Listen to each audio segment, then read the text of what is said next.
give you a tour of everything we got growing that's edible in our garden. So get comfy and buckle in because we've got a lot. Let's start with our newest beds. So these are 4 that Julian's just put in. They don't look like much because they're all babies and we do start majority of things from seeds, but we've got a few things going on in this bed alone. So we've got a lemon balm here. We've got some lemongrass that's just coming up. We've got some fennel, stevia, rosella, which is one of my favorite floral teas, which kind of is like hibiscusy flavor. And then what have we got here? Anise and ashwagandha, which I haven't got in the bed, but they are in the grow tent at the moment. And then we've got some chamomile, which is teeny tiny at the moment, but they are there, I promise. So onto our next bed. Julian's kind of doing some experimenting with a shade cloth, which is actually really cool. If you want to come around, I'll show you. So it comes like this. The sun on our property comes up and over this way, so it doesn't really come over that side at all. So we just covered this side and it just comes down like that. How cool is that? So we use that when it's really hot days, like above 30 degrees. But back to the food stuffs. So we've got a curry plant, we've got some parsley. I put the basil on the wrong side. I put the basil in the shady spot and the coriander in the front. Coriander's not really a summer plant, so kind of an experiment now. But what we're going to do is move the coriander to the back and then move the basil to the front and hope they transplant successfully. We've also got some lemon thyme here, some Vietnamese mint, which is really great in a laksa soup. We've got oregano, and this is dill just popping up. Teeny tiny little babies there. And this is our more herby garden. The first one's more of a tea garden. And then this is my lettuces, or lettuce leaves, salad leaves. So we've got some lots and lots, which I need to pluck out, but we've got our curly lettuce, our cos lettuce, some iceberg lettuce, we've got purple and green kales, and we've got rocket and veiny spinach on that side. And each one of these beds has a little nasturtium in the middle, and that's just a little companion planting to attract bugs and trap them. So they'll go for the nasturtiums over your plants. And sorry about the rooster, he's very noisy. He's a very active little lad. Show them the rooster. That's Julian Jr. Beautiful boy. Okay, and then this is more of my Asian greens, and a bit of everything really. So we've got bok choy, pak choy, silver beet, spinach. It's not really Asian greens at all, is it? So silver beet, spinach, some celeries and some spring onions. And then over to this bed, this is like onions, garlic, shallot, and we just got some leeks through the middle that were actually transplanted from self-seeding in the ground. And there's radishes throughout all of our beds. So yeah, big monster leeks, some garlics, which I don't know how they're going. They're still very small. They should be a bit bigger in the year, but the shallots are doing really well. They're all dividing lovely. And then we've got some spring onions, red onions and brown onions at the front, left over from winter. And then we'll go over to this bed. So this is our artichokes. So we've got 2 types of the artichokes in here. We've got your normal or more traditional that you'd see, the globes, which come up as a flower on a big spike. And these are obviously monsters. We got these as seedlings. One thing that didn't grow from seed, but I am growing from seed this year. And then we got radishes throughout here. This is a beautiful kale that my friend gave me as a little seedling. Thank you, Jess. And then we've also got, I don't know if you can see down, oh, here's 1, 2, and then we've got about 7 artichoke, Jerusalem artichokes, which are tubers. So you eat the tubers of them, whereas the more, the globe artichoke, you eat the flower. And then if you look along all the edges of our beds, we've got garlic, society garlic, and that's just to deter pests. They don't like the smell, and we just thought, we had a heap that we got from free from a neighbour, so we decided to put them on either side, allowing enough space for a wheelbarrow down here. And on this bed, there's nothing in here. No, there is. We've got carrots going up and down. You can see the plank of wood that we've just taken off. Just got that new germination coming through. And I've also planted beetroot and celery in here. So there's lots of different varieties of beetroot, lots of different varieties of carrots, so hopefully that will start popping up soon. Over this side we've got our eggplants and radishes, and there's also peas that just self-seeded from the hay that we use, so we just left it. It's a good nitrogen fixer, and we can throw it back in as a green manure, so they're not a problem being there. We do try and get out the grass and any other weeds, but the peas can stay for now. But the eggplants are doing really well. And then on this bed here, this is, what is this? This is our chilies. Now, I have a little bit of perfection problem, and I like everything to be in rows, but I did do this with my nephews, and they just plonked everything anywhere. So it's going to be a real surprise with the chili heat that we come to, because I have no idea what they are.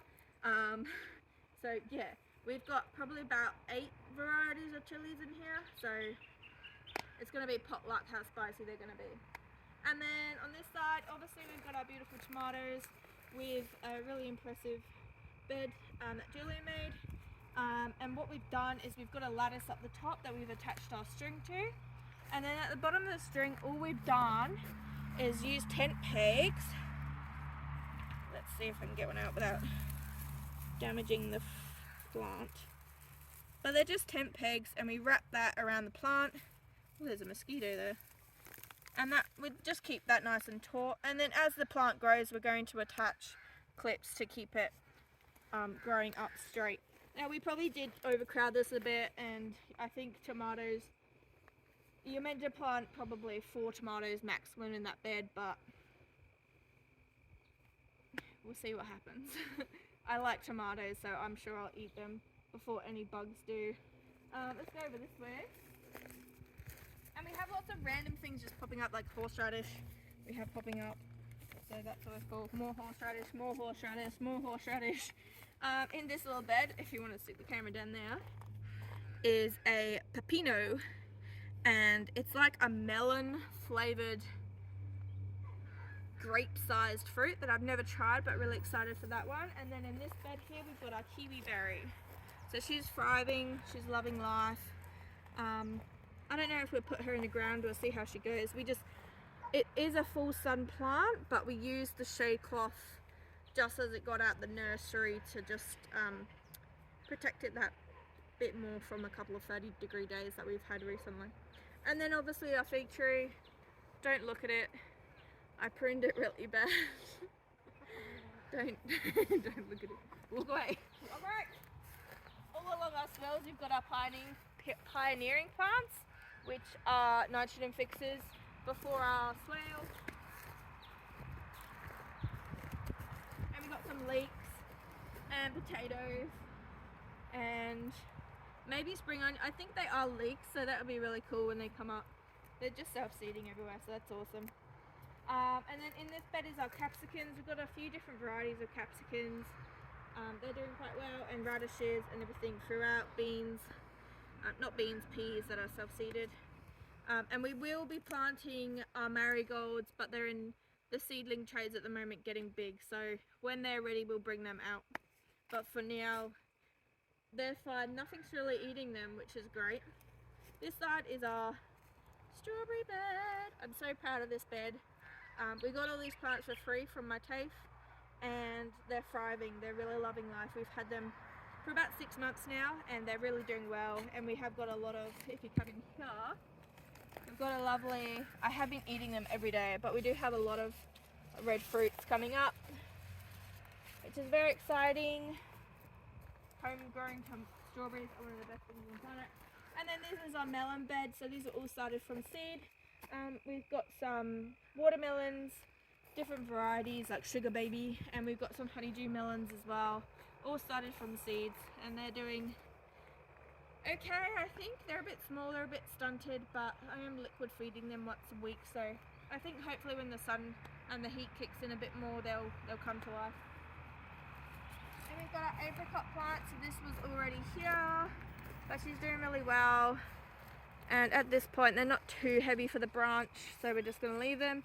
If they had heaps of fruit on the branch, we'd probably look at picking a few off, but they look pretty good. And this is a fireball variety. And did you know you can like eat these plantain weeds? I don't know how, but yeah, I learned that. So under here, another shade cloth. We put up a lot of shade cloths preparing for a summer. We've got our Brazilian cherry, little shrub, and our mango that literally just hung on over winter. We didn't know how cold the Adelaide Hills got, being from Sydney, and yeah, it gets cold here. So our mango just survived, and he's just sprouting back now, so thank God. And then we've got our carob. Now this gets giant. This is a 10-meter tree, so we might have to transplant this one day. Who knows? They are very, very slow growing though. So, and then this whole idea, we planted all this like peas and barley, which are used as a green manure and nitrogen fixers, and they also just protect the plants a bit from any cold and attract bugs from any pests as well. Then we got our loquat tree, which is fruiting. Beautiful fruits. And I might bring you down here quickly and then bring you back up. So over here is our broad beans, and everyone in Adelaide right now, you will be loving the broad bean season. So yeah, these are tasty. You can eat them raw or cooked, but yum. And then over this side we've got a bit of everything bed. So we've got our sweet corn. We did the Three Sisters. We did the sweet corns, the beans and the squash. So the idea is that the beans will climb up the sweet corns as they grow together, and then the squash will act as a ground cover. And then we've also got zucchinis and cucumbers in here. The cucumbers we'll put a cage over once they're a little bit bigger, but the zooks will be fine. And then we've got our banana, which also just recovered after winter, so the leaf's just coming back. And at the bottom of that we've got some ginger, some glang glang and some sugar cane. And then on the side we've got our pumpkins. So the first row is our butternut, then we've got a variety called Baby Boo, then we've got a big grey, and then we've got our gourds at the bottom, which probably will need some cages soon. But this area is going to go crazy, I'm aware of that, and I welcome it. And then these pots are just some experiments that I'm doing, a little bit rare plants. So we've got some climbing spinach, Asian spinach, and then we've got a tomatillo, the African horn cucumber, Cape gooseberry, and another tomatillo because they're fun, why not? And this is a wild patch of horseradish that we just let go a bit crazy, and we've been eating it as we go, kind of, and giving it away to our friends and family. It's a bit of a rare, unique plant, so it's very cool to already have that just growing. Going back to our loquat.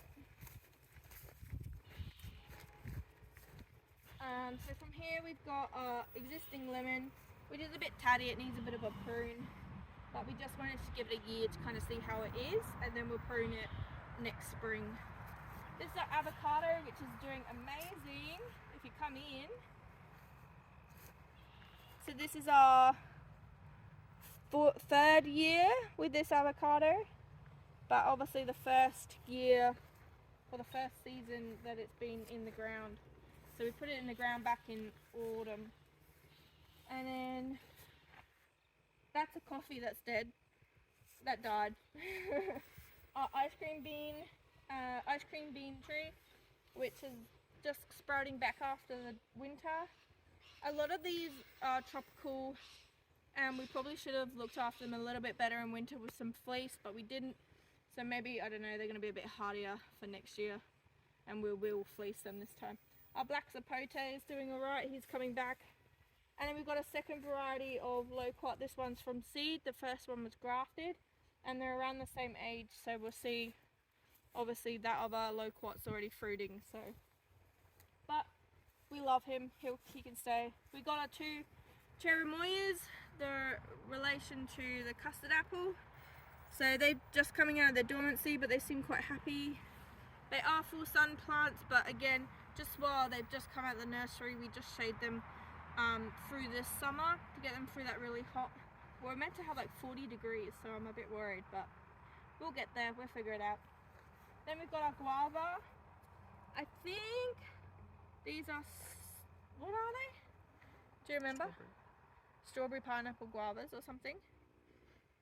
Strawberry pineapple guavas, which are in the same family as the eucalypts. So they're going to be, they do really well in Australia. So whack them in the ground, guys.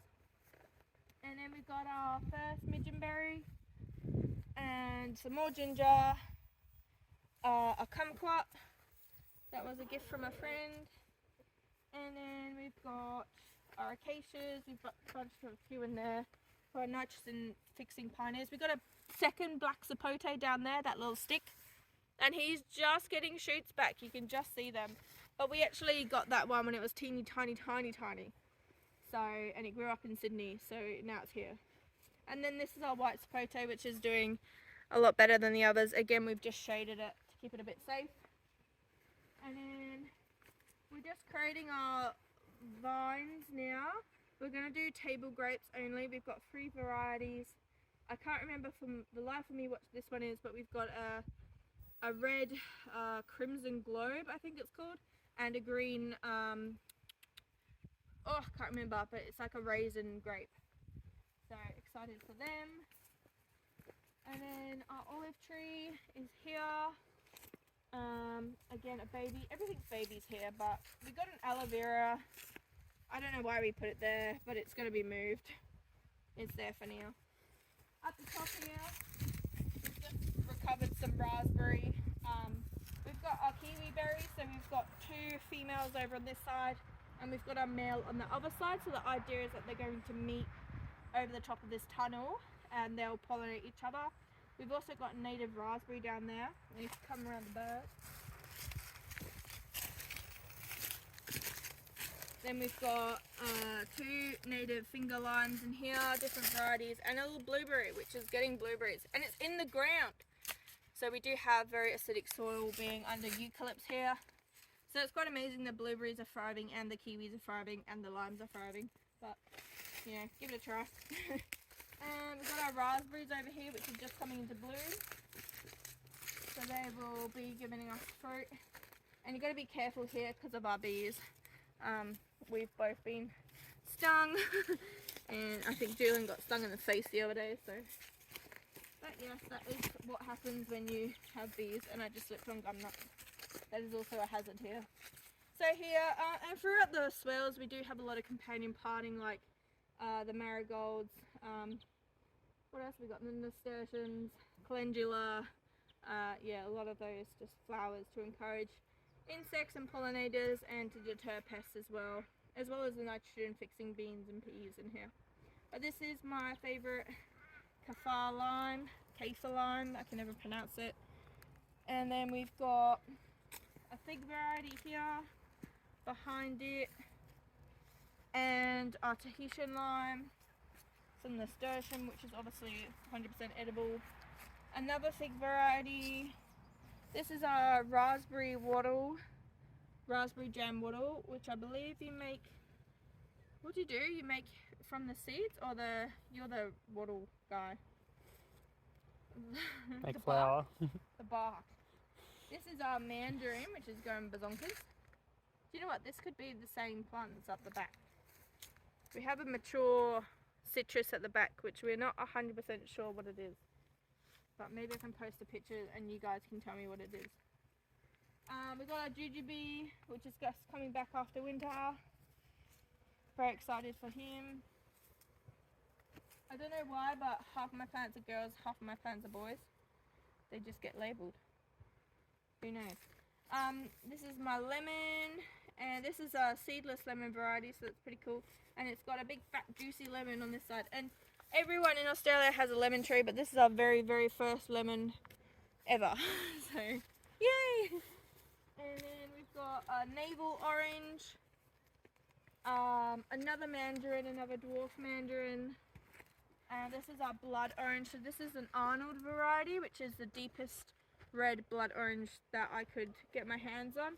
So hopefully we'll get some really nice red orange. If you want a really sweet blood orange, a Cara Cara is the best variety. And then we've got our pomegranate on the end there, which is just coming into some new growth.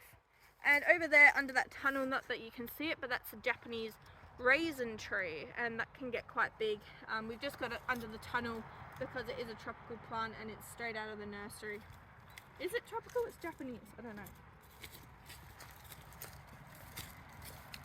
But I didn't want, we had a couple of cold days, so I didn't want to have it exposed too much. Then we've got our fantastic mulberry tree, which is fruiting now. So we have to keep picking them before we have a flock of about 500 black cockatoos. So we have to keep eating them before they come. This is our red currant. So she's doing really well. See, it's a girl. Who knows? And then I'll come for a walk down here.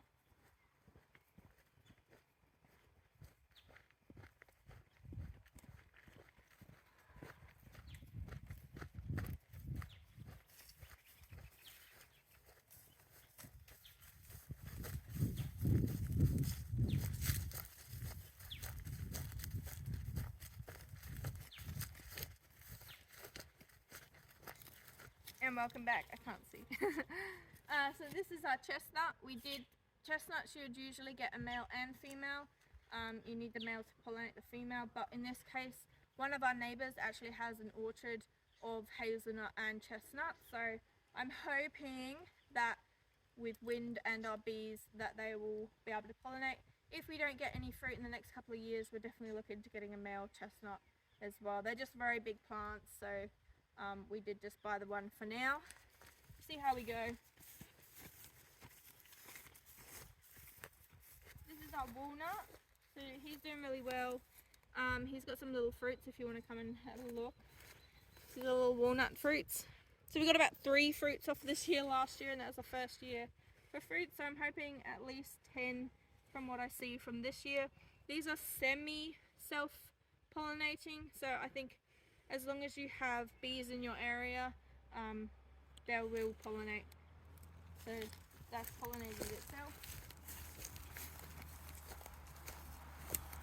Then we've got an almond, and almonds, depending on the variety, you may need a male and female, but the most common one is an all-in-one. This is very common in nurseries, and that is a self-fertile almond which will pollinate itself. You don't need a partner. So we have that one, and it's going really well. This is our first year.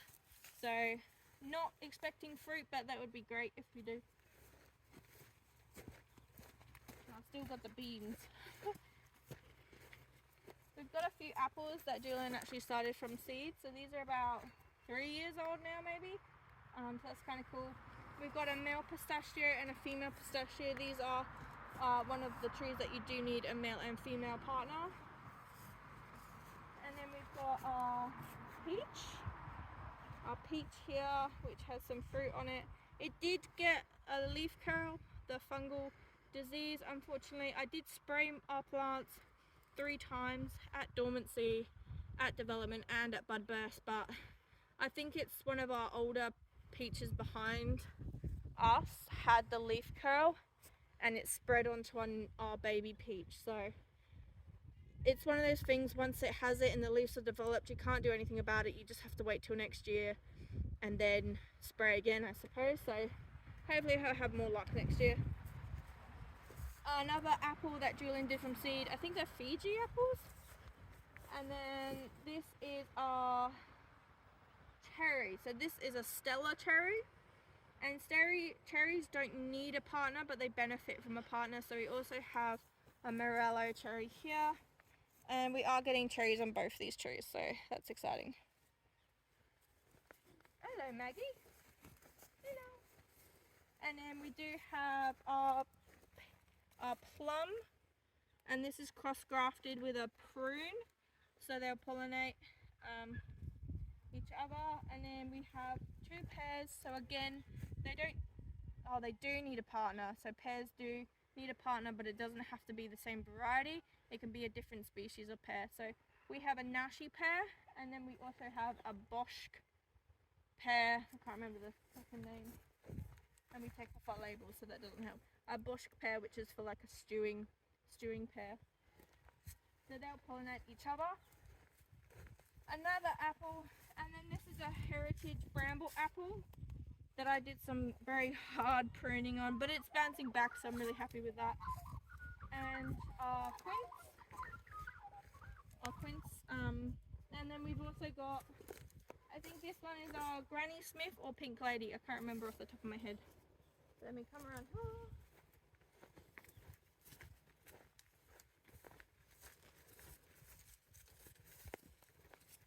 This is a native plum, so this is our Davidson plum. Oh, we've got a plum pine at the top as well. I don't know much about that fruit, you got that one, but yeah, plum pine. This is our Davidson plum, and then we've got another apple from seed, a Granny Smith. We got some borage, which, although it's a weed, we love it. You can use the flowers and the leaves. One of my friends just gave me a lemonade recipe, which is awesome. I might drop that in the comments. And our beautiful macadamia. Please, please, please. Macadamias are native.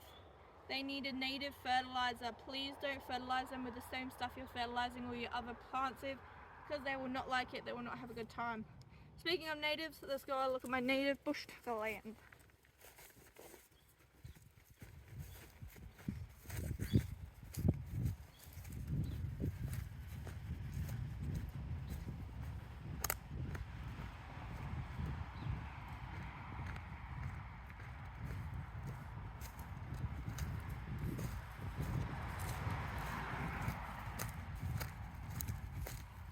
So over here we've got Tasmanian black pepper, or mountain pepper, sorry. So they do need a male and a female, and they like a dapple shade, so we put them in this area. Free drain soil.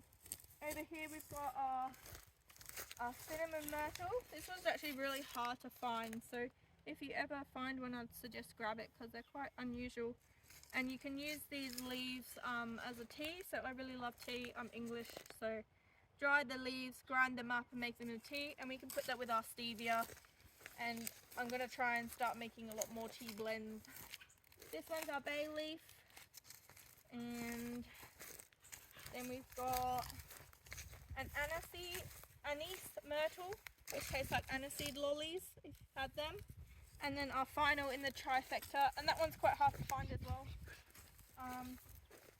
Our final is the lemon myrtle, so this one is a bit more common, but not any less delicious. So again, really nice with like muffins. You can put it in baking, and I mainly use it for tea at the moment. What else have we got? We've got a grapefruit up at the back of the property, which I cannot be bothered to walk up. And we've got a Japanese quince. Can you think of anything else? No, I think that's about it. But yeah, until next time, we have a lot of fruit trees. But yeah, I'll keep these videos updating of what we have, so you can watch us grow. Thank you so much for watching. If you enjoyed this video, give us a like and a follow and subscribe, and follow us on all our social media. Thank you so much. Bye.